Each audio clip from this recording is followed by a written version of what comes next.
Eis que estamos aqui em mais um episódio do Até Posso Podcast e hoje a gente traz uma figura que é referência. Não sei se eu vou estar utilizando um termo pejorativo para ele, mas uma figura folclórica do cinema do Rio de Janeiro, o diretor e produtor Cavi Borges, e você vai entender ao longo da entrevista por que esse cara é tão folclórico e foi importante na formação de muita gente no audiovisual aqui no Rio de Janeiro. Cavi, muito obrigado pela sua presença. Opa. Um prazer ter você aqui no nosso podcast.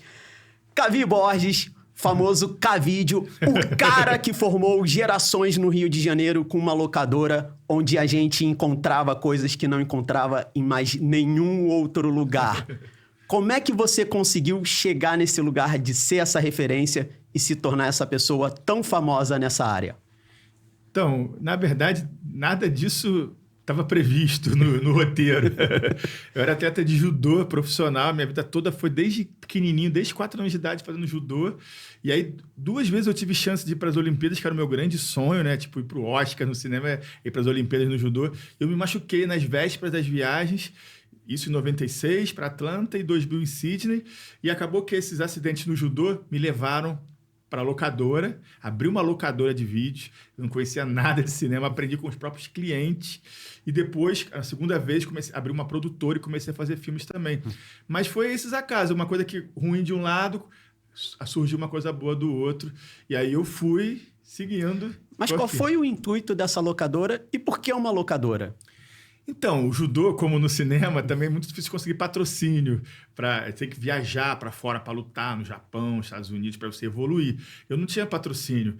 Então, eu sempre fui empreendedor. Eu sempre criava alguma coisa assim para ganhar grana. Assim. Vendia camisa das competições de judô, trazia kimono do Japão para vender. E aí tive a ideia de abrir essa locadora. Minha mãe tinha uma lojinha na Cobal do Maitá aqui. Eu, Cavi, você não quer usar essa lojinha para vender suas coisas, para fazer... Aí meu professor falou assim, Cavi, não existe uma locadora aqui no Brasil de filmes de judô e de luta. Por que você não faz isso? Aí eu falei, cara, legal, pode ser. Mas aí eu percebi que ali onde a locadora abriu, na Cobal do Maitá, não tinha muita gente de judô e de esporte ali, tinha mais o pessoal das artes, que frequentava a Cobal depois dos filmes, tinha muita produtora ali em volta. E eu comecei a perceber que não ia dar certo como uma locadora de filmes de luta. E que iria com esses outros filmes, que são os filmes brasileiros, europeus, a gente chama de filmes de arte, né? E aí eu não conhecia nada, eu falei, como é que eu vou fazer? E aí eu lembro que os clientes iam lá pedir os filmes, eu ia anotando, ia pesquisando, ia vendo, ia conhecendo, e eu fui aprendendo cinema com os próprios clientes, assim, eles que me ensinaram, assim. Depois me fizeram também querer fazer filmes.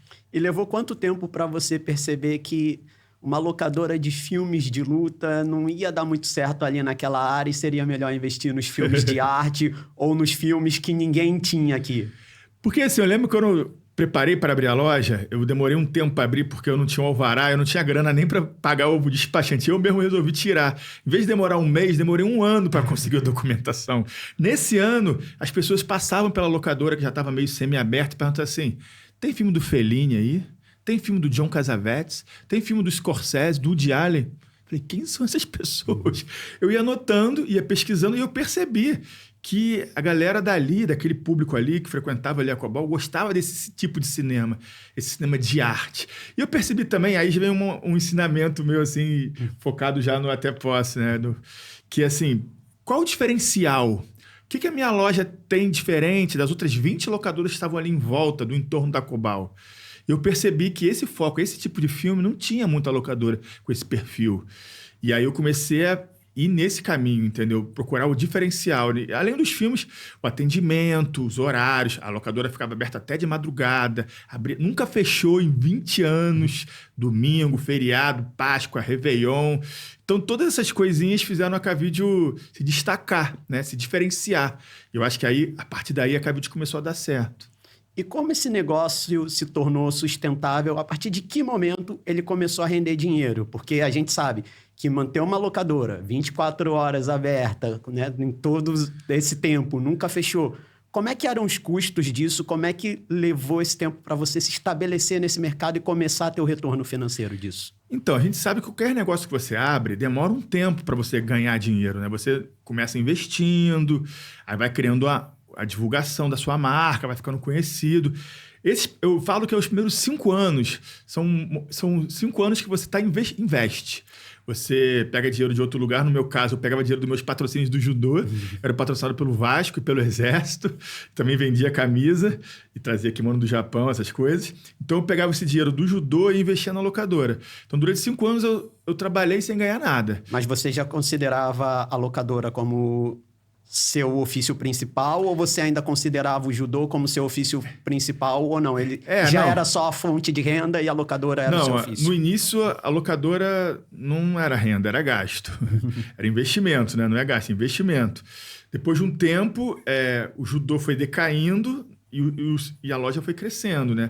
Então, foi uma transição natural. Quando eu parei de fazer judô e parei de ganhar dinheiro com judô, a locadora já estava começando a dar dinheiro, entendeu? E a mesma coisa aconteceu futuramente quando eu abri uma produtora. A locadora já estava bem, aí eu comecei a investir na produtora, comecei a fazer filmes, gastar dinheiro, contratar equipe. Quando a locadora começou a decair também, a produtora já estava estabilizada. Então, aqueles primeiros 5 anos, eu tive a sorte de ter esses outros rendimentos, esses outros dinheiro que vinha dessas outras atividades, entendeu? Se eu fizesse só locadora, eu não sei como seria difícil. Esse eu acho que é o grande problema, assim, de você abrir um negócio. Os primeiros anos, né? Como é que você vai fazer? Como é que você vai ganhar dinheiro? Mesmo assim, quando você se forma, né? Você começa a estagiar, começa a trabalhar de graça. No cinema, você faz lá um filme e não ganha nada. Tem que fazer de graça, ganha um pouquinho, um valor simbólico. Aí como é que você vai viver? Às vezes os pais ajudam, né? Às vezes você tem que arranjar um outro emprego para compensar. Graças a Deus eu tinha essas outras atividades minhas. E como é que se deu esse pensamento de agora estou com a locadora? Porque sua locadora chegou um momento que ela fez muito sucesso. Eu acho que não tem nenhuma pessoa que seja ligada ao audiovisual aqui no Rio de Janeiro que não conheça a K-Video. Mas como é que você teve essa visão de estou com a locadora, mas agora vou começar a ir para a produtora? Eu comecei, como a locadora começou a atrair público do cinema, estudantes de cinema, diretores de cinema frequentavam a locadora, eu comecei a namorar uma estudante de cinema da Estácio, e eu lembro que no final de semana ela sempre ia filmar curtas com a faculdade, e para mim estar junto com ela, eu ia junto. E eu ficava observando. E quando eu vi, eu estava meio ajudando ali, estava segurando o refletor. Eu trouxe uma câmera digital do Japão de uma viagem, ninguém tinha, eu emprestava. Eu consegui alimentação para a equipe dos filmes, nos restaurantes da Cobal, onde tinha a minha locadora. Então, eu comecei a... Eu sempre fui meio empreendedor, sempre fui meio produtor, assim, tinha essa alma de produção.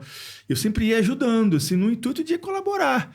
Mas eu não estava dando conta que eu já estava ali, de uma certa forma, na produção ali daqueles curtas. E depois eu ajudei muitos filmes a serem feitos. Eu emprestava filme também de graça na minha locadora para as pessoas estudarem, decupar, pesquisar personagem. E eu percebi também que a K-Video, ela precisava ser divulgada. Outra coisa que eu considero muito importante, além do diferencial, a divulgação. Você falou que ela era muito conhecida. Por quê? Porque eu gastava muita energia, depois de muito dinheiro, para divulgar a loja, assim. Então, eu fazia muitas coisas paralelas, por exemplo, mostras de filme, encontros Jedi do Rio de Janeiro. Eu atraía todo tipo de público lá para próximo da minha locadora. Do lado eu abri uma espécie de cineminha, um cineclube. E esses eventos que eu comecei a fazer a partir dos anos 2000, quando eu me machuquei pela segunda vez, que foi o segundo momento da K-Video, que começou a atrair público. Eu comecei a sair muito no jornal, matérias no jornal. Eu lembro que tem uma primeira matéria, foi capa do Globo, assim, eu de kimono de judô, assim, dentro da locadora. O pessoal falou assim, como pode um judoca ter uma locadora de filmes de arte, organizar mostras de filmes raros? Aquele preconceito que o lutador é burro, né, que não entende de arte. E aí eu fui usando isso a meu favor, assim, eu fui fazendo mais eventos. Eu sempre tinha uma assessora de imprensa, eu conheci os jornalistas que frequentavam a minha locadora, dava às vezes os releases na própria mão das pessoas, assim. Então eu percebi que também não adianta você ter um produto diferenciado se ninguém sabe daquilo. Então eu percebi que a divulgação era fundamental para fazer a coisa crescer, né?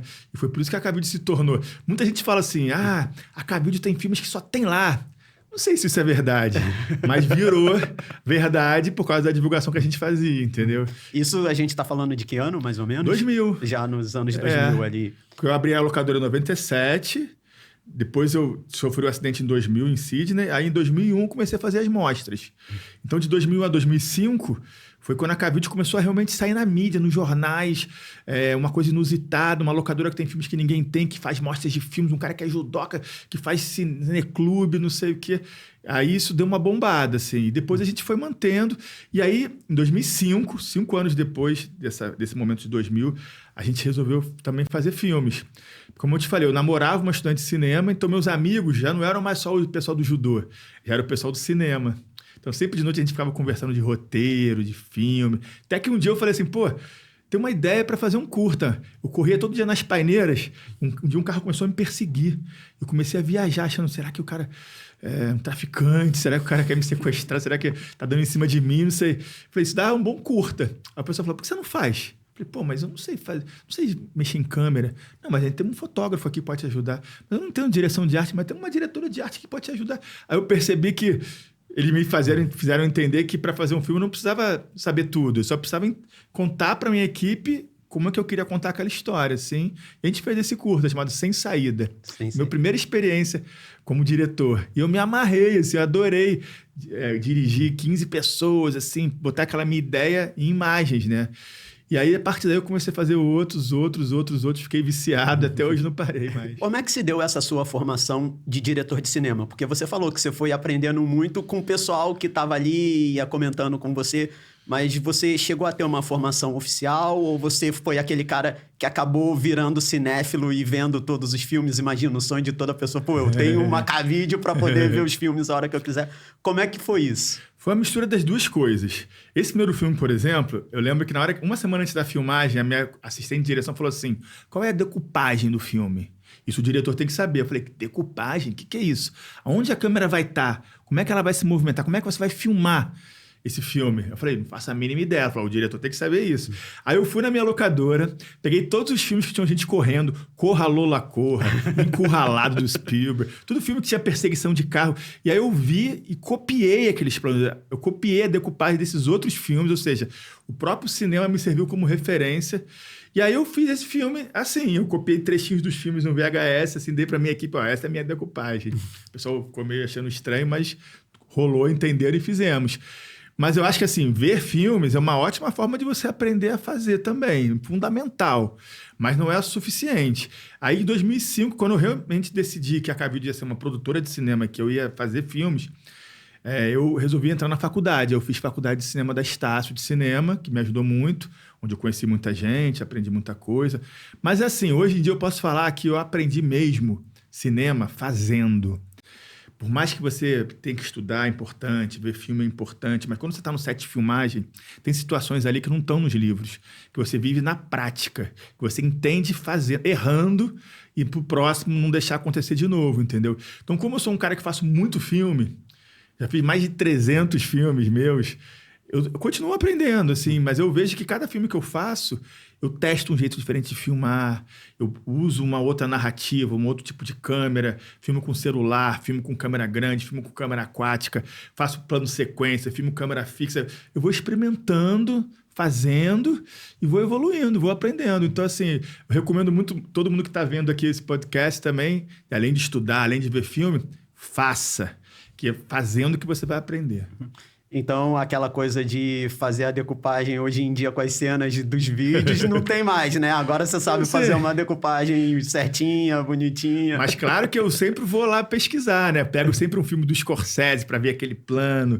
Quando eu vou fazer um filme assim, é um assunto específico, eu tento pegar todos os filmes que abordam aquele assunto para saber o que o pessoal já fez, como fez, para me tentar ou fazer diferente, ou mesmo fazer uma referência, uma homenagem. Eu fiz um filme chamado Um Filme Francês, que eu homenageei o cinema da Nouvelle Vague, Godard, Truffaut. Então, dentro desse meu filme, o filme francês, tem muitas cenas inspiradas e copiadas, literalmente, desses outros filmes, O Acossado, Jules Endin, Compreendidos. Então, eu sou um cinéfilo, eu vou ao cinema todo dia. Hoje em dia eu até trabalho num cinema, lá no Estação, né? Então, o cinema me dá ideias, me inspira. Eu adoro. Você falou que você trabalha com cinema e você é um apaixonado pelo cinema. Como é que você hoje concilia a parte da paixão com a parte do negócio? Porque você falou que você sempre foi empreendedor, você sempre teve essa visão de negócio, você criou um negócio que é referência para um nicho muito específico, mas você também foi dono ou é dono de um negócio que sofreu muito com a mudança das tecnologias. Você tinha uma locadora onde as pessoas iam lá, pegavam os filmes fisicamente, e depois nós tivemos grandes grupos de locadoras, né, como a Blockbuster, que era a maior locadora mundial, que veio aqui para o Brasil, veio aqui para o Rio. Isso, imagino que tenha gerado um impacto nos seus negócios. E depois agora a era do streaming, onde acho que não existem mais locadoras, a gente tem essas referências. Temos a K-Video aqui no Rio, eu acho que em São Paulo tem em algum outro lugar que tem uma também. Poucos sobreviventes. Poucos sobreviventes. Como é que você concilia essa questão da paixão com o negócio e como é que você divide isso no seu dia a dia? Até que ponto vai a paixão, até que ponto vai o negócio e um não pode atrapalhar o outro? Eu vejo como uma coisa ajuda a outra. Eu não conseguiria, hoje em dia, trabalhar com uma coisa que eu não sou apaixonado, assim. Então, eu acho que essa paixão, essa vontade, esse desejo ajuda muito, nos momentos difíceis, principalmente. Porque, às vezes, você está bem, às vezes você está mal. Você, igual no judô, né? Você às vezes ganha, às vezes perde. Eu uso muito o judô também na minha vida do cinema, né? Às vezes você aprende muito com a derrota e cresce. Você tá sempre, a vida é assim, né? De altos e baixos. Nos negócios também são assim. Tem momentos que você está indo muito bem, tem momentos que você está muito mal, assim. Mas se você não gostar do que você faz, você acaba desistindo, você acaba indo para outra coisa. Quando você gosta do que você faz muito, você dá um jeito daquilo voltar a melhorar. Você tem que ser criativo, você tem que pesquisar, estudar muito. E a gente se lida também com uma arte, com uma coisa que está muito linkada à tecnologia. Então, a tecnologia está sempre mudando, está sempre evoluindo. Se você achar que... Se você não aceitar essas mudanças e você não correr atrás de logo se adaptar e aprender, entender e se inserir, você fica para trás. Por exemplo, no cinema, antigamente era película, hoje em dia é o digital. Antigamente era locadora, era o VHS, agora é o streaming, né? Tá tudo mudando a forma de fazer, mudando a forma de ver. Antes da pandemia, o pessoal ia pro cinema, agora o pessoal vê no streaming. Minha filha vê filme no celular, uma série de 2 horas no celular. Nunca se imaginaria que isso fosse acontecer, entendeu? Mas você precisa não negar isso, você tem que entender, por exemplo, o AI tá chegando aí, né? E em vez de você ficar, não, aí vai tirar emprego, vai ser ruim, vai atrapalhar. Não, gente, vamos entender o que o AI pode trazer de bom. Lógico que tudo tem um lado bom e um lado ruim. É bom para um lado, às vezes ruim para o outro. Mas vamos tentar descobrir o lado bom e usar a seu favor, entendeu? Então, eu acho que essas mudanças são normais e cabe você, como empreendedor, se adaptar a elas, entender elas e seguir e crescer junto, entendeu? E você que é um diretor independente, né? A gente sabe que você é especialista, inclusive, em fazer obras com baixo orçamento. Você acha que a inteligência artificial veio para ajudar o pequeno produtor, o pequeno diretor, ou não? Isso pode, inclusive, você falou, tirar os empregos e vamos entender como ela pode ajudar a gente. Mas você acha que isso pode ser um risco para as pequenas produtoras? Eu não acho. Eu acho que, dependendo de como você se utiliza daquilo, pode ser ajudar. Às vezes, você precisa, por exemplo, vou fazer uma prestação de contas. Aquela burocracia, aquela documentação é sempre o inferno toda. Numa produtora grande, você tem 20 pessoas para fazer isso para você. Na produtora pequena, às vezes, é você que tem que fazer, você mesmo tem que fazer. Você pode usar o AI, já estão usando, e vai fazer o papel dessas 20 pessoas que você não tem à sua disposição. Então, você vai conseguir produtividade maior, menos pessoas fazendo mais coisas, e aí vai ajudar muito, assim, entendeu? Então, não vejo como uma coisa ruim, não, assim. Lógico que você muda, as coisas mudam. As pessoas não gostam muito de mudança, né? Mas as mudanças vêm, acontece, faz parte. Você tem que se readaptar. Lembro que na pandemia, quando o pessoal não pôde mais sair de casa, a pessoa falou assim, acabou o cinema, ninguém vai conseguir mais filmar. Cara, no dia seguinte que teve a pandemia, eu comecei a fazer um filme chamado Me Cuide-se, onde as pessoas filmavam das suas casas com os próprios celulares, me mandavam pelo WhatsApp, eu mandava para o meu editor pelo WhatsApp. A gente conseguiu fazer um filme remoto, já se adaptando à possibilidade de não estar junto. Então, assim, é sempre tentar, de uma forma sempre criativa, né, caminhos diferentes, né? Às vezes aquele caminho normal não dá mais. Qual caminho que dá agora, entendeu? Aí tá chegando aí... Aí tá chegando aí até rimou. E ele vai mudar, vai transformar. Talvez algumas pessoas tenham que se readequar, os roteiristas vão perder algum trabalho, mas acho que com o tempo, se as pessoas estudarem, entenderem a potencialidade desses AIs, pode ser bom para elas. Eu acho que vai ser bom. E como é que essa paixão pelo cinema surgiu exatamente? Porque primeiro você falou, né? Você começou a ter aquilo com uma visão estratégica de negócio. Sim. Era o atleta que foi montar uma locadora ali, viu uma oportunidade de mercado, ocupou aquela brecha. E aí depois, como é que esse atleta foi virando um apaixonado pelo cinema? Foi porque o cinema passou a te dar dinheiro ou não?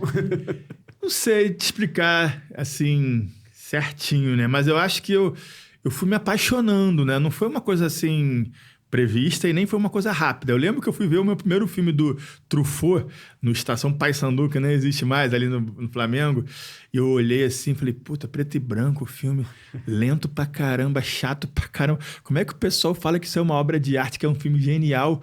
Mas aí eu falei, cara, eu vou ler mais, vou pesquisar, vou ouvir o que o pessoal tá falando desse filme. Aí eu fui ver de novo o filme, já com outro olhar. Eu acho que você vai se educando, né? Eu era formado pela televisão, eu só via televisão, então aqueles programas, filmes de ação, Stallone, Schwarzenegger, isso que passa na televisão, né? Aí quando você começa a ver uma coisa nova, você estranha no início, mas se você insistir, se você pesquisar, se você estudar, conversar com as pessoas, você vai entendendo. Até hoje, por exemplo, eu lembro que na minha locadora tinha uma fileira de filmes do Bergman. E eu falei assim, não estou preparado para ver Bergman ainda. Deixava lá. Passou 10 anos, falei assim, não, acho que agora eu estou preparado para ver Bergman. Aí eu fui ver os filmes do Bergman. Nem achei também tão cabeça assim como o pessoal falava, não. Falei, pô, já devia ter visto isso há muito tempo, dei mole. Mas eu acho que é essa coisa também, da curiosidade, sabe?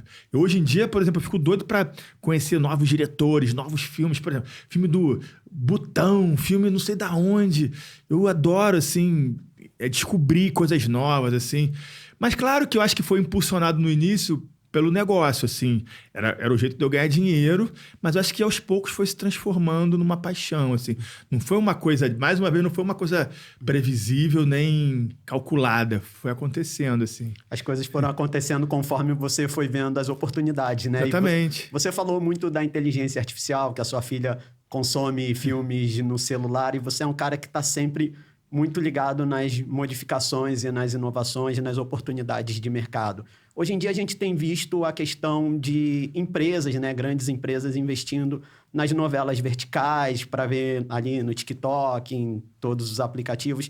Você acha que o cinema também pode ir por esse caminho e esse vai ser um caminho para os produtores independentes começar a fazer filmes, a trazer a linguagem cinematográfica para essas redes sociais e aí tudo aquilo que a gente aprendeu de enquadramento, de distância, de foco, de repente isso agora a gente precisa ter um novo olhar e passar a produzir para essas plataformas, ou você acha que ainda não? Eu acho que sim, cara. Eu acho que tudo que chega de novo são novas oportunidades, são novas portas que se abrem para a gente que trabalha com cinema. Não dá para a gente falar assim, vou fazer filmes para cinema. Você não vai sobreviver. Você tem que estar ligado em tudo que está rolando. Por exemplo, eu cheguei aqui e falei assim, pô, como é que é podcast? Dá grana? Como é que funciona isso? Eu também não faço podcast. Comecei Poderia fazer. Fica aí, deixa aí no seu comentário. Queremos o podcast do Cavi. Mas é isso, tá surgindo muitas coisas. E você, como produtor, agora falando como produtor, não como diretor, tem que estar sempre de olho nas novidades. Tá sempre coisa nova. Eu lembro que em 2007 me chamaram para fazer a primeira série para celular do Brasil. Chamava Oi TV Móvel. Oi nem existe mais, né? Era para fazer... Eu fiz até uma série chamada Balconista. Vida de Balconista, que era com o Matheus Solano. Eu mostrava o dia a dia da locadora, as histórias que tinham acontecido comigo. Eu gravava vídeos, aí era assim, tinha que gravar planos mais fechados, porque era para o celular, não podia ser plano muito aberto, não podia ter muito movimento de câmera, nem podia ser uma câmera com uma qualidade muito grande, senão não dava para baixar no celular, isso em 2007. Então, desde essa época, eu comecei a perceber que você tem que ficar atento nessas coisas novas. São novas oportunidades que aparecem. Por exemplo, novela vertical. Tô curioso, assim, para ver se funciona e como é que é. Hoje em dia eu tenho trabalhado com videoarte, com videoclipe, com videodança. Eu tô criando... Tô passando videoarte no cinema, que videoarte é um formato mais para TV ou mais para internet. Essa mistura de janelas, né, que a gente chama de espaços de exibição, de produção, eu acho que eles podem se misturar, podem se complementar. E eu acho que eu vejo como novas oportunidades. Quanto mais trabalho, quanto mais lugar para você fazer e mostrar, melhor pra gente. A gente precisa de trabalho, a gente precisa produzir. E aí, quando surge um TikTok da vida novo, quando surge uma coisa assim, vamos aprender, vamos ver como é que é e vamos fazer. E agora eu acho que a pergunta que todo mundo tem curiosidade para fazer, como é que o Cavi conseguia colocar os vídeos que não tinham em lugar nenhum? Como é que esses vídeos vinham para aqui? Como é que a gente tinha acesso? Porque para o público médio, para o estudante de cinema, a gente ia até o Cavi. E o Cavi conseguia esses vídeos como? Então, teve uma vez que eu fui para Nova York para lutar judô. Eu viajava muito por causa do judô, né? Eu ia para o Japão, para a França, para Nova York. Nova York, quando eu fui... Primeira vez que eu fui para Nova York, no avião, eu vi uma revista e falava de uma locadora chamada Kings Video, que era um coreano, que tinha 5 locadoras ali em Manhattan, ali no Blicker, ali. E aí eu falava que tinha filmes que ninguém tinha. Aí eu fui lá. Cara, eu fiquei impressionado. Assim, ele devia, assim, filmes de dinossauro, filmes exploitations, filmes LGBTs, uma coisa, isso em 2000, cara, sabe? E tinham filmes que os próprios diretores deixavam lá com assinatura. E aí aquela locadora foi uma inspiração pra mim, assim, sabe? E eu percebi, assim, como é que eles conseguiam os filmes? Os próprios diretores, às vezes, deixavam lá. Às vezes, eles copiavam de algum lugar, de algum arquivo, tipo o acervo da Universidade de Nova York de cinema, eles pegavam os acervos e botavam lá. Era uma garimpagem, como se fosse um tesouro, em busca do filme perdido, em busca do filme raro que ninguém tem.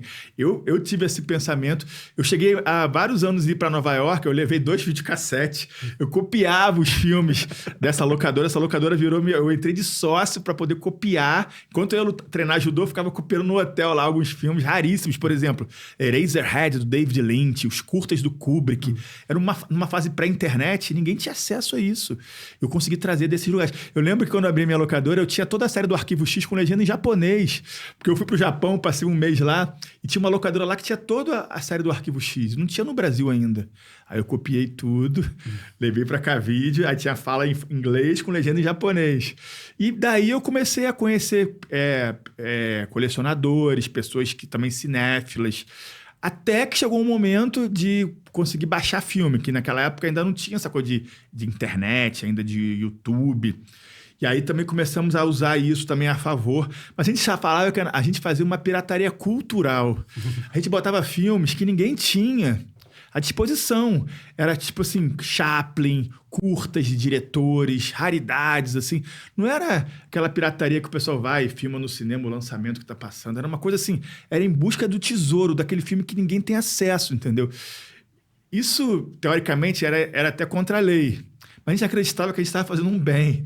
Eu falava que era uma pirataria cultural, assim, né? Acabou que em algum momento eu tive que tirar, deu problema, mas essa fama foi muito em função dessa busca desses filmes perdidos, desses filmes raros. E até hoje eu faço isso, assim, de uma outra forma, mas eu faço também. Entendeu? Quando eu faço a curadoria lá no Estação Botafogo, quando a gente faz mostras de filmes, passa filmes que ninguém viu, que ouviu falar, mas não teve chance de ver no cinema ainda. As pessoas gostam do inusitado, do raro, né? E aí você acaba criando essa marca aí, esse slogan de achar que só tem na Cavídeos. Vai na Cavídeos que tem.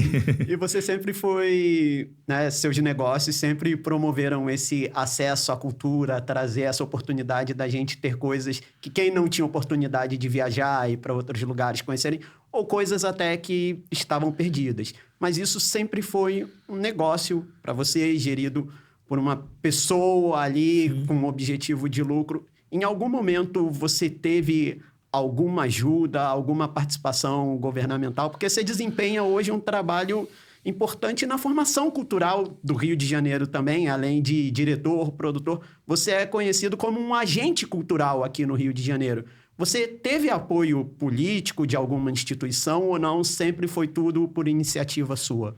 Não, eu já tive... Vou dar um exemplo. Nesses 20 anos que eu faço filmes, eu ganhei 15 editais, que é bastante, é quase 1,5 por ano, um por ano, assim, quase 1 por ano, um edital por ano, que é uma média boa. Mas eu teria feito só 15 filmes, eu fiz 350 filmes.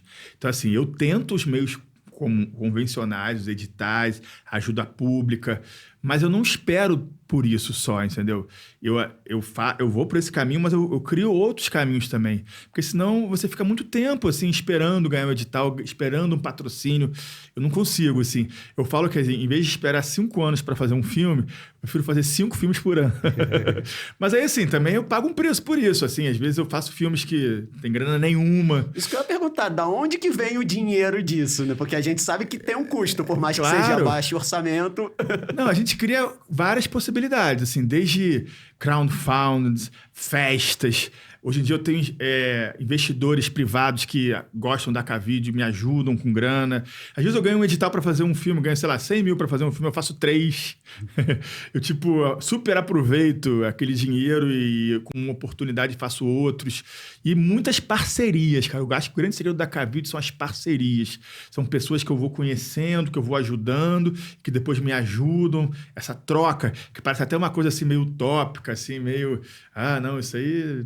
caô, não consegue viver. Eu consigo, cara. Por exemplo, um filme que custaria 1 milhão, eu consigo fazer com 100 mil. Mas como? Meu Deus, como? Então, ensina pra gente aí. Eu tenho parceiros de equipamento de filmes, de câmeras. Então, em vez de eu pagar uma diária de 3 mil por dia, eu pago 300. Próprios técnicos, assim, os câmeras, falam assim, galera, esse filme aqui eu tenho pouco dinheiro, vocês topam ganhar metade do seu cachê? Aí quando tiver um outro com dinheiro, eu compenso. Então é uma parceria, uma coisa ajudando a outra, assim, eu te ajudo, eu produzo o seu filme, você atua no meu filme, eu dirijo o seu, você produz o meu. Parece que é uma coisa meio impossível, mas dá muito certo pra mim, sabe? E aí ao longo desses 20 anos, desde a locadora, que eu deixava o pessoal pegar filme de graça, por exemplo, muitos atores iam lá na minha locadora, eu deixava pegar filmes, e aí depois eles trabalharam nos meus filmes. O próprio Matheus Solano, que hoje em dia é uma grande estrela da Globo, ele pegava filme lá na Cavide, eu emprestava para ele projetor, para ele usar nas peças de teatro dele.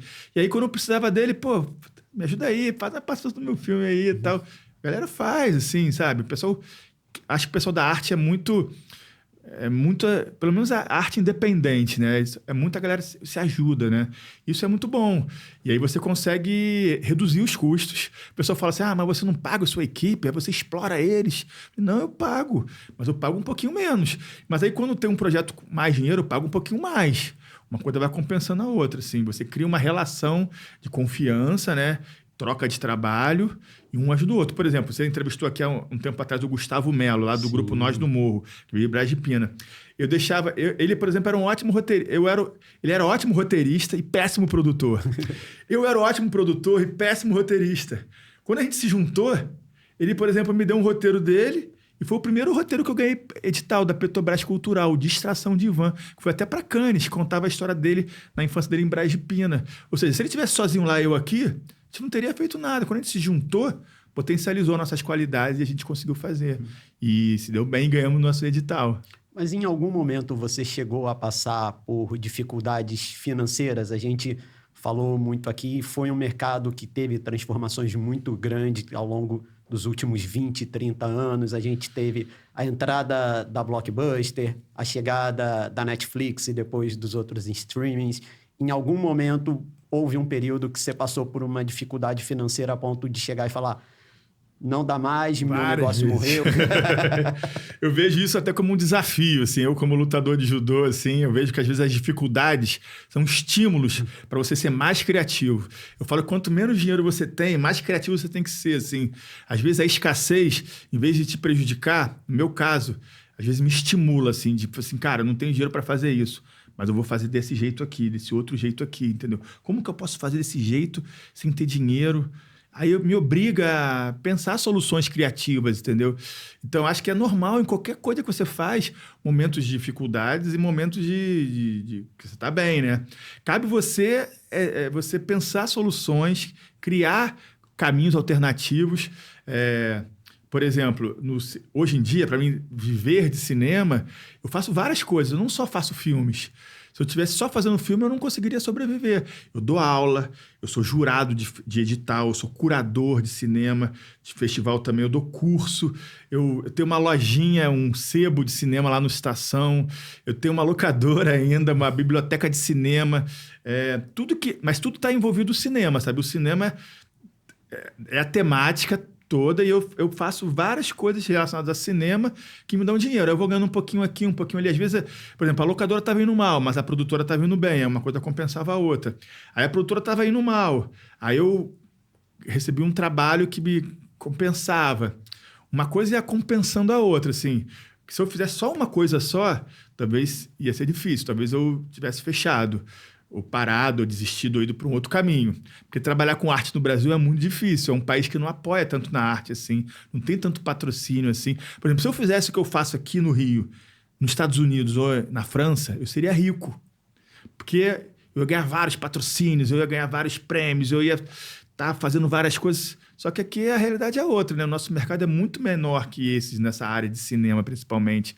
Mas a gente ama também, né? E eu acho que também, no fundo, é isso também. No momento que você está com mais dificuldade, quando você está quase desistindo, assim, quando você...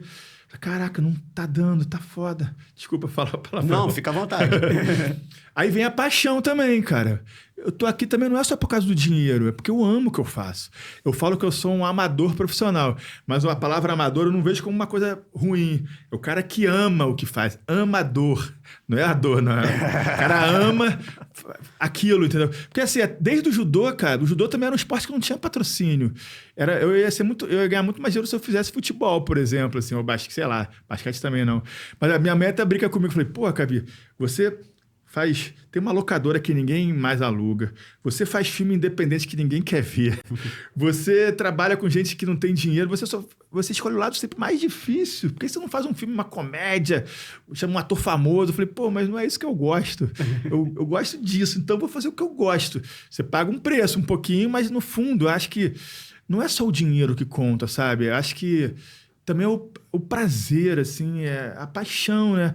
Às vezes eu tô durinho, sem grana, mas eu tô muito realizado, sabe? Meu filme ganhou um prêmio, eu fui para Cannes, eu lancei uma série de TV, tô sem dinheiro nenhum na conta, mas tô com o coração cheio de alegria, porque eu faço o que eu gosto, assim. Que eu acho que é uma coisa que no Brasil, por exemplo, poucas pessoas trabalham com o que gostam. Muitas pessoas, às vezes, trabalham com o que não gosta para ganhar dinheiro e aí fazer o que gosta. Eu já faço o que eu gosto desde sempre. Eu nunca vou querer me aposentar. Por que eu vou me aposentar se eu já faço o que eu gosto agora? Para que eu vou me aposentar? Então, assim, tem esse outro lado também, que não é só o financeiro. Tem um lado também da paixão, né? Que eu acho que é importante. Mas você minimamente conseguiu ter uma rede de apoio para poder fazer o que gosta e nos momentos difíceis não depender do dinheiro entrando para a sua subsistência. Hoje, mesmo você já consolidado, com, né, todo esse conhecimento que você tem, ainda existem esses momentos? Tem meses que você fala, preciso contar com a minha rede de apoio porque não está fechando, a conta não está fechando. E como é que isso funciona na sua cabeça? Pô, tô aqui fazendo o que eu gosto e tô passando necessidade. Acontece muito isso. Mas, por exemplo, vou dar um exemplo. Aí eu faço muitas coisas ao mesmo tempo, né? Também isso é uma característica minha que é boa nesse sentido. Que às vezes não está dando certo de um lado, aí você começa a focar num outro lado. Assim, por exemplo, às vezes eu vendia muitos filmes para o Canal Brasil. De repente o Canal Brasil parou de comprar meus filmes. Eu tive que me reinventar em termos Os filmes que você produzia e dirigia, né? Não o filme quase, na fita. Quase todos os filmes que eu filmava, né, que eram dirigidos por mim, produzidos, eu já tinha uma parceria com o Canal Brasil, eles quase sempre já podia contar que eles iam comprar o filme e teria aquele dinheiro certo já. E aí como é que o Cavi, diretor, chega no Canal Brasil? Porque para a pessoa que está ali assistindo a gente agora, tive uma ideia de um filme e fiz um filme. Como é que eu chego para vender esse filme no Canal Brasil? Eu mando e-mail pro Canal Brasil, tem um filme, querem comprar, eu vou tomar um chopp com o diretor do Canal Brasil. Como é que funcionou essa parceria aí? Então, inclusive eu dou um curso que explica isso. Mas eu vou botar aqui em primeira mão. Deixa o link, a gente vai deixar o link aqui do curso. Não, na verdade, assim, é uma mistura de tudo. Assim. No início, quando ninguém te conhece, você não conhece ninguém, é difícil. Mas, por exemplo, quando eu comecei a ir nos festivais de cinema, com meus curtas, com meus filmes, ali eu comecei a conhecer as pessoas. O cara que da aquisição do Canal Brasil vai nos festivais de olheiro, aí você descobre, aquela pessoa ali que é do Canal Brasil que compra os filmes. Aí eu já vou lá, peço o e-mail dela, já conheço ela.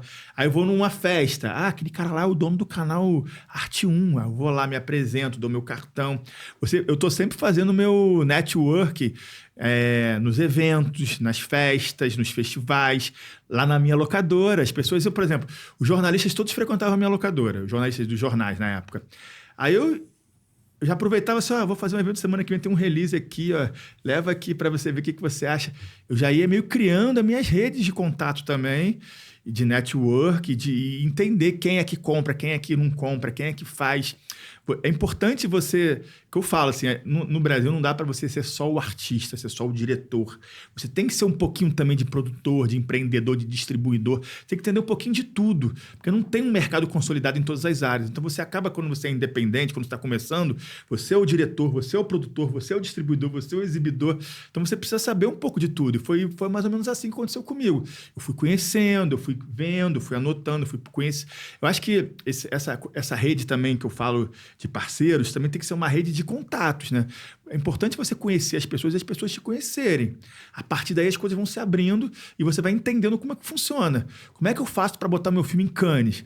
Aí eu descobri, cara, se eu escrever para online, não sei se vai dar certo, porque ele recebe 30 mil filmes, ele nem vai ver. Mas tem uma pessoa no Brasil que indica uns filmes, que ele já faz um resumo ali, já indica. Então, assim, você vai entendendo assim, aquela pessoa ali é de Cannes, aquela pessoa ali é de Berlim, aquela pessoa ali do Canal Brasil, aquela pessoa...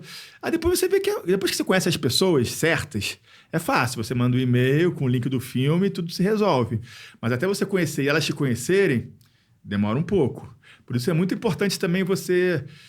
tá indo nos lugares, tá indo, sei lá, no Rio Content Market, conhecer quem é o CEO da Netflix, o CEO não sei de quem, você participar de debates, ouvir podcasts, entender quem são essas pessoas. Por exemplo, quem está me ouvindo aqui e tem uma ideia de fazer um filme, não sabe como, entra em contato comigo. Eu te ajudo, te dou dica, falo com quem é, te dou o e-mail da pessoa da aquisição do Canal Brasil. Não é tão complexo assim, mas o conhecimento... Assim, eu falo que, às vezes... é muito importante, tão importante quanto o dinheiro, é o conhecimento, né? Você saber, conhecer o caminho, saber quem é a pessoa, como faz. E isso, às vezes, não está disponível por aí, sabe? Então, é importante você estar atento a essas pessoas, ir atrás dessas pessoas, conversar com essas pessoas, participar de iniciativas como essa aqui, que apresenta novas pessoas, assim. E aí você vai... crescendo, né? Você vai evoluindo, assim. E com o tempo você vai sabendo como é que faz.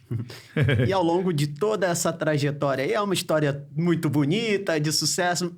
Mas qual foi a maior frustração do Cavi? Cara, tem muitas. Vamos lá, fica à vontade. Então, a própria Cavide nasceu de uma frustração, né? Porque o meu sonho da vida inteira era ir para as Olimpíadas. Desde 4 anos de idade, o meu sonho era ir para as Olimpíadas. Quando eu estava para ir nas Olimpíadas, eu machuquei e não fui. Aí, de novo, eu estava para ir para as Olimpíadas, machuquei e não fui. Fiquei muito mal. Fiquei deprimido, fiquei triste. Falei, pô, anos me dedicando, treinando, me esforçando. Aí apareceu o cinema, que eu nunca imaginei que fosse acontecer algo parecido. E aí eu fui. E hoje em dia até agradeço de ter acontecido. Se não tivesse acontecido aquilo, eu não estaria nem hoje aqui falando com você, entendeu? Mas eu acho que... Mas a frustração o tempo todo, assim. Eu acho que a gente recebe muito mais não do que sim. A gente perde muito mais do que ganha. A vida, pelo menos para mim, é assim. E até valoriza quando você conquista uma vitória, assim, quando você vai, por exemplo... Teve um curta meu que foi para Cannes. Só que eu tive 30 que foram negados, assim. Então, também isso quando acontece, você fica muito feliz, assim. E saber que a vida é assim. Você tem que correr atrás, lutar, se esforçar, se dedicar. Mas a frustração é o tempo todo, assim. E mais uma vez eu trago essa coisa do judô, né? Eu lembro que as primeiras competições, quando eu tinha 4 anos de idade, eu ganhei as 2 primeiras. Aí quando eu perdi a primeira competição, assim, eu chorei. Minha mãe falou assim, meu filho não sabe perder, tem que saber perder. O judô me ensinou a aprender a perder, sabe? E eu perdi muito competições e ganhei outras, assim. Mas a vida é um pouco assim, de derrotas, mas tem as vitórias também, né? Eu acho que saber lidar com isso, saber essa frustração, reverter ela e transformar ela num estímulo para você alcançar uma coisa mais na frente, assim, sabe? Talvez se eu não tivesse feito, por exemplo, eu fiz meus 5 primeiros curtas, não entraram em nenhum festival. Eu falei, cara, ninguém gosta dos meus filmes, eu só faço filme ruim, não tô jeito para cineasta, vou fazer outra coisa. Aí quando eu fiz o 6º, bombou, ganhou todos os festivais, ganhou o Festival do Rio, viajei pro mundo inteiro e tal. Mas para mim chegar nesse sexto, se eu não tivesse feito esses 5, eu não teria chegado a fazer esse sexto. Eu acho que eu aprendi nesses 5, entendi como é que o pessoal gostava, como é que tinha que fazer, errei, perdi, não consegui. Mas aí eu fiz o sexto que deu certo, entendeu? Se eu não tivesse feito esses 5, não teria feito esse sexto que deu certo. Então eu acho que as frustrações fazem parte do processo, assim. Hoje em dia eu sempre fico triste, assim, mas entendo que vai me ajudar lá na frente para uma outra coisa. E aquela pergunta clichê que a gente não pode deixar de fazer: qual é o maior sonho do Cavilho? Cara, meu maior sonho é fazer um filme, assim, que todo mundo se emocione, que passe no mundo inteiro. Tipo o que tá rolando agora no Agente Secreto, do Kleber Mendonça. Eu fico vendo ele no Instagram assim: estou agora na França, cinema lotado. Estou agora na Itália, esgotado, não sei o que tal. Isso é tão legal, cara. Porque é tão difícil. Ainda mais no Brasil, sabe? Fazer um filme que as pessoas vejam, que o próprio brasileiro veja. O brasileiro não gosta de cinema brasileiro. O brasileiro só vê filme gringo, só vê filme americano. Então, você fazer um filme e o brasileiro ver, gostar, se emocionar, eu acho que isso é um sonho meu, assim, de fazer ainda esse filme, assim, que vai tocar as pessoas, que vai emocionar as pessoas, assim. Mas vou conseguir. Você falou do Kleber Mendonça. Quem são as suas grandes referências no cinema nacional e no cinema internacional? E tem muitos, né? Eu lembro que um cara que me marcou muito a minha história foi o Walter Salles, assim. Eu lembro que tem até uma história engraçada. Um vendedor foi lá na minha locadora vender os filmes para ter na locadora, e aí tinha uns filmes brasileiros lá, e ele falou assim: não, compra esse não. Filme brasileiro é ruim, ninguém gosta e não aluga. Eu falei: sério? Na época eu não entendia muito ainda. Aí eu fiquei meio assim, estranho. Pô, o próprio cara que tava vendendo o filme, falando que o filme era ruim para não comprar. Aí eu fui ver, nessa época, o Central do Brasil. Aquele filme foi em 97. Tava abrindo a locadora. Eu saí tão impactado do filme, tão impactado, que eu falei: cara, o cinema brasileiro é muito bom. Acho que esse cara não sabe nada que ele tá vendendo, ele não entende nada, ele não vê filme brasileiro para ele falar isso. E aí depois vi um outro chamado Baile Perfumado, que era um filme pernambucano do Lírio Ferreira, do Paulo Caldas. Também falei: caraca, é muito bom. Aí eu falei: vou especializar a cabeça de filme brasileiro. Justamente vou pegar esses filmes que as pessoas não conhecem e vou fazer elas conhecerem. Então, eu acho que o Walter Salles, voltando agora à sua pergunta, eu vou indo para outros caminhos. O Walter Salles agora fez esse Ainda Estou Aqui também, recente, que eu adorei, vi 6 vezes lá no cinema. É bom trabalhar em cinema, que você pode ver filme de graça. Eu vi 6 vezes. Eu acho ele um cara muito bom, assim, humanista. Assim, os filmes dele me tocam. É um tipo de filme que eu gostaria de fazer. Terra Estrangeira, Central do Brasil, esse agora Ainda Estou Aqui, outros que ele fez também. O Kleber Mendonça já é uma nova geração. A minha geração, na verdade, eu viajei muito com o Kleber com curtas. Ele é um cara também muito legal, que ele tá trazendo um cinema brasileiro diferente, que é um cinema brasileiro miscigenado. Se você vê Agente Secreto, você vê lá os atores, você vê um ator da Amazônia, um cara do Rio Grande do Sul, um cara de São Paulo, um cara da Pernambuco, de Minas. Você vê, tem cara de brasileiro, não é só aqueles atores de louros de olho azul que a gente vê na televisão. Então você vê, não, isso é o Brasil que verdadeiro, assim, que a gente vê na rua, não é isso que a gente vê na Netflix, assim, sem querer fazer propaganda negativa, mas aquela coisa pasteurizada, tudo bonito, aquela favela toda bonitinha, assim, entendeu? Então eu acho que ele pelo fato dele ser pernambucano e ele defender esse cinema novo que está surgindo, que para mim é um dos cinemas mais criativos brasileiros do momento, que é o cinema vindo do Pernambuco, do Ceará, da Bahia, esses lugares que não eram muito tradicionais, que era muito focado muito no Rio e São Paulo, né? Agora está vindo de lá e trazendo um novo cinema, um novo Brasil. São referências para mim, assim, ele, o Kleber Mendonça, o Gabriel Mascaro, que fez esse Último Azul, que está passando também, que ganhou o Festival de Berlim também, que mostra uma Amazônia sobre um outro ponto de vista. Então, esses caras são caras que são, hoje em dia, me influenciando e me tocando, assim. Mas tem muitos, né? Lá fora tem fados também, né? Scorsese, próprio Spielberg. Tem o cinema como François Truffaut, Godard. Eu transito do comercial de Hollywood ao Japão. Mas tem algum deles que influencia mais no seu trabalho como diretor? Cara, eu acho que hoje em dia, também são fases, né? Mas hoje em dia, essa coisa de eu fazer filmes independentes, com pouca estrutura. Eu acho que esses cineastas que revolucionaram o cinema dos anos 60 na França, que criaram a Nouvelle Vague, né? Que também foi influenciada pelo neorrealismo italiano. Ninguém inventou, todo mundo foi meio que influenciando o outro. Mas foram os caras que pegaram a câmera, foram pra rua, saíram dos estúdios, saíram filmando as ruas de Paris, usavam as próprias pessoas que passavam como figuração, entendeu? É uma coisa que quase mistura documentário com ficção, a vida com a arte, assim. Eu acho que eles me influenciam muito, que é o Truffaut, é o Godard, são cineastas dos anos 60, mas que trouxeram essa novidade, assim, esse frescor e essa possibilidade de pegar a câmera e filmar. Por exemplo, o cinema novo brasileiro foi influenciado por esses caras. Glauber Rocha, Walter Lima Júnior. Eles viram esses filmes e falaram, vamos fazer isso aqui também. Pegaram a câmera e foram filmar, entendeu? E acho que é um pouco isso que eu faço hoje em dia, assim, sabe? É o cinema que eu gosto de fazer. E se você pudesse indicar um filme para as pessoas, um alienígena que nunca viu um filme na vida, Ixi. e você precisaria indicar um filme para essa pessoa. O filme, olha, esse filme aqui você não precisa ver mais nada, mas você tem que ver esse filme. Que filme seria esse e por quê? Tem vários, né? Eu vou falar alguns brasileiros. Vou falar um brasileiro e um estrangeiro. Perfeito. Então, um filme que me marcou muito, que me impactou muito, até depois fiz um filme sobre esse filme, que é o Cidade de Deus. Eu fiz um documentário chamado Cidade de Deus, 10 anos depois. Está na Netflix, pode ver lá depois. Está no YouTube também. É um filme brasileiro assim, que mistura comédia, ação, aventura, tem humor, fala da realidade, ao mesmo tempo é todo estilizado, ficcional, tem um ritmo, a gente não sabe se é um filme de ação, se é um filme de um drama, é um pouco de tudo. E apresenta esses atores maravilhosos vindo das periferias, que para mim também é um novo cinema que está surgindo, é o cinema feito pela galera da periferia, tanto do Rio quanto do Brasil inteiro, assim, um novo olhar que eu acho que vai somar muito aí ao nosso cinema que já existe. Então, Cidade de Deus, para mim, é um filme que me marcou muito, assim, e até hoje, assim, eu tô clicando na televisão, assim, aí tá passando Cidade de Deus, eu falo assim, vou ver um pouquinho, acabo vendo tudo. Me prende, cara, mesmo tendo visto já várias vezes. Fora do Brasil tem vários, né? Tem um filme, por exemplo, recentemente a gente fez uma mostra do Chaplin.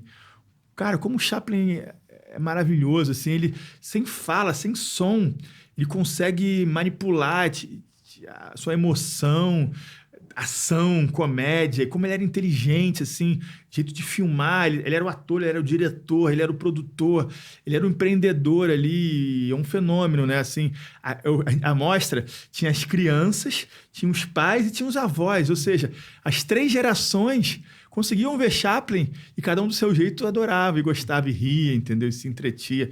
Então, para mim, é um gênio, assim. E tem algum filme específico do Chaplin que você recomenda? Tem Grande Ditador, que ele faz uma sátira ao nazismo, né? Faz uma crítica ao Hitler.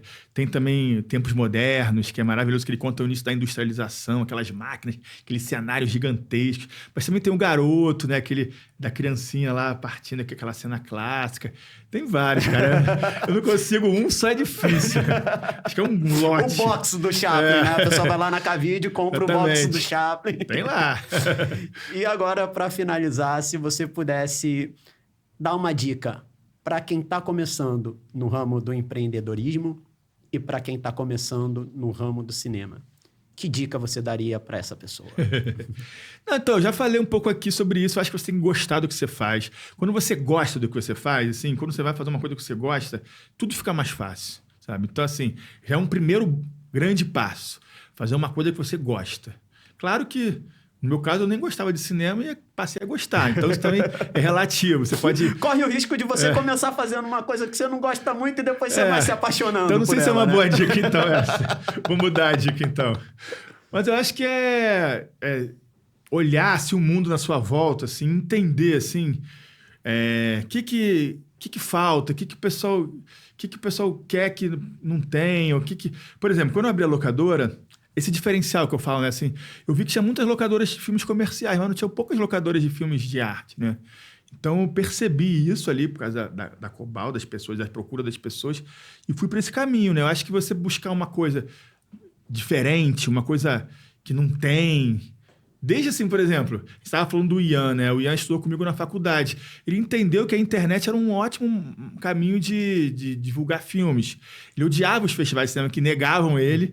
E aí, por causa disso, ele foi para a internet e criou Porta dos Fundos. Ó, nós enchemos depois Porta dos Fundos. Só para o pessoal entender, o Ian que a gente está falando é o Ian SBF, diretor, roteirista, um cara que, inclusive, Ian, um abraço para você. Tudo que eu sei de audiovisual eu aprendi com o Ian. O Ian, pra mim, é um gênio. Eu adoro. Ou então. E eu me lembro que ele falava assim, não, festival nada, cara. Festival é uma panela. Vamos pra internet. Eu falei, internet, Ian? Como é que a gente vai ganhar dinheiro? Como é que a gente vai fazer as pessoas verem nossos filmes? Internet. Aí o cara criou uma nova forma de Foi o gênio por trás do Porta dos Fundos. Claro, né? e conseguiu... A primeira pessoa que conseguiu ganhar dinheiro passando filme no YouTube, na internet. Então, assim, um cara revolucionou. Só que ele buscou um caminho que ninguém tinha visto ainda, assim. Então, assim, você tentar visualizar... Sei que não é fácil isso. Mas coisas que as pessoas não fazem, que não têm. Por exemplo, outro exemplo. A minha professora de judô viajava muito para Nova York, para competição. E ela descobriu que tinha uma raça de cachorro, pug, isso tem muitos anos, que não existia no Brasil. E ela descobriu que trazer um cachorro de Nova York era fácil. E o valor, ela comprava lá o cachorro por $100, vendia aqui por $1.000. Durante 2 anos ela vendeu mais de 200 pugs, ficou rica. Porque ela descobriu que tinha um cachorro que não existia no Brasil e que ela conseguia trazer a custo baixo. Então, assim, é aproveitar essas oportunidades, esses furos, e tentar ali abrir um negócio em função disso e tentar a sorte.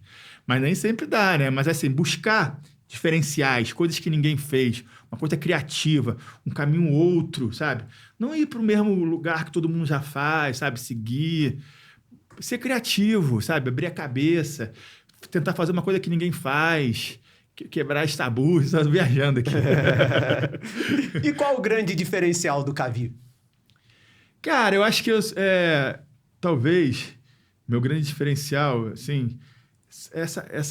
eu falo que um cara fez uma tese sobre a Cavídeo, uma tese de doutorado, e falou que o que eu fazia chamava marketing de relacionamento. Eu falei, caraca, eu nunca ouvi falar isso. Essa coisa de você, além de você ver aquela pessoa como um cliente potencial, uma pessoa que vai comprar uma coisa sua, ver como um possível amigo, uma pessoa que você pode trocar, conversar. Então, isso é muito comum na Cavídeo. A Cavídeo, às vezes, está lotada e não está ninguém ali para comprar, está todo mundo ali para conversar. A Cavídeo virou um boteco, um bar. As pessoas iam lá beber para falar, para reclamar, para falar mal de filme, para falar mal de crítica. Então, assim, relacionar com as pessoas, saber lidar com as pessoas. Eu acho que um produtor de cinema, por exemplo, além de ele ter que conseguir dinheiro e administrar o dinheiro, ele tem que administrar as relações humanas, sabe? E eu sou um cara que gosta de pessoas. Rapidamente eu fico amigo de todo mundo, eu falo com todo mundo. Eu sei que não é todo mundo que é assim. Mas eu acho que esse jeito meu de rapidamente ficar amigo, falar, trocar, eu acho que isso é uma grande qualidade minha, assim, que me ajuda. E eu convivo com pessoas muito diferentes, assim, lá no cinema, fazendo filme, exibindo filme, com a minha lojinha. Tem muito maluco. E eu até falo que a Cavídeo é um para-raio de doido, que é o único lugar que os doidos são bem tratados, se sentem bem, então fica lotado lá de maluco. Quantos vídeos no acervo da Cavídeo? Tem 30 mil DVDs, 20 mil livros e produções nossas quase 400, assim, entre curtas, longas, médias, videoarte, videodance, websérie. Eu faço tudo, mas é muita coisa. Cavi, muito obrigado. Poxa, foi sensacional. Eu que agradeço. Parabéns, uma honra, um prazer ter você aqui. E é isso, gente. Muito obrigado. Depois dessa aula, dessa simpatia, de todos esses ensinamentos do nosso atleta, diretor, produtor, empresário, enfim, homem da cultura, a lenda do Rio de Janeiro, Cavi Borges. Agradeço a vocês, obrigado e até o próximo episódio.